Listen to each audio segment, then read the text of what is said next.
My belief would be education. The number one problem would probably be, the issue would be education. I think education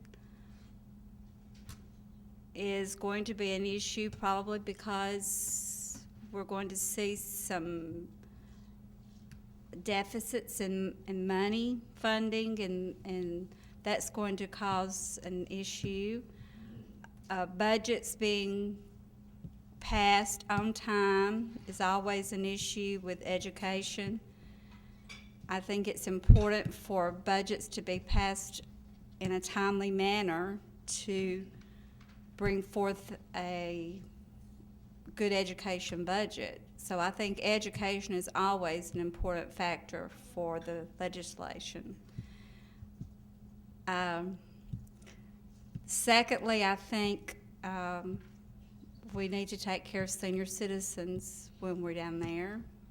We need to take care of industry, and we need to take care of our farmers. So those are important issues that I think need to be taken care of when we're in the legislature. Of course, everybody's going to say something about education, and education is very valuable. I'm a product of education, especially public education. That is very dear to my heart. So that's going to be a no-brainer. I think probably the most pressing issue for us in this area and in the 4th Congressional District would probably be illegal immigration.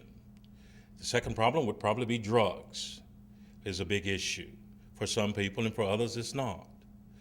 But the big issue that we face here is whether or not do we know who our neighbor is. And what I mean by that is that I can fight all day about education and how valuable it is to someone's life. But until I instill family values, I can fight about illegal immigration until I turn blue in the face or some variation of color. However, illegal immigration, folks, is not just a simple little problem, it's a huge problem. And you need a legislator who can go down there and understand what is going on across the whole board. It's just not about jobs. It's just not about being on welfare. It's a serious problem. Along with that, they bring a lot of things that we don't need. Gangs, we got enough of those. Diseases, we have enough of that. So when we look at that, I think that would be probably the most pressing issue that we will face in Montgomery, is dealing with that through our education system. When I get to Montgomery, they say that one of the pressing issues would make sure that taxes are not increased.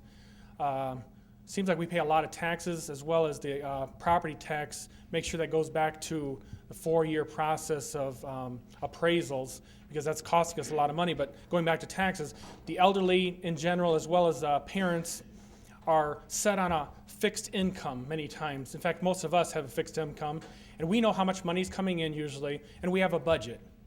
We know that if we pay or spend too much more than what we bring in, we bounce a check. Well, as a government official going down to Montgomery, we should act like we do in homes. Why have the ability to spend more money than you bring in as a governor or as a legislator when you know at home you spend what you have? We need to look at what is coming into the government and spend that accordingly. Another thing we need to look at, which Mr. Fields stated, was the drug problem in Cullman County, and we thanked Sheriff Tyler Roden for his presence here, because he's doing great jobs to fight that, and I know with he and Ed Potter and many of the other sheriff deputies, that's a big problem in Cullman County which is being taken care of, but we need to fund that. That is a thing, as a legislator, we need to bring money to Cullman County to assure that drugs are off the street, to allow our safety of our children as well as our families in Cullman County.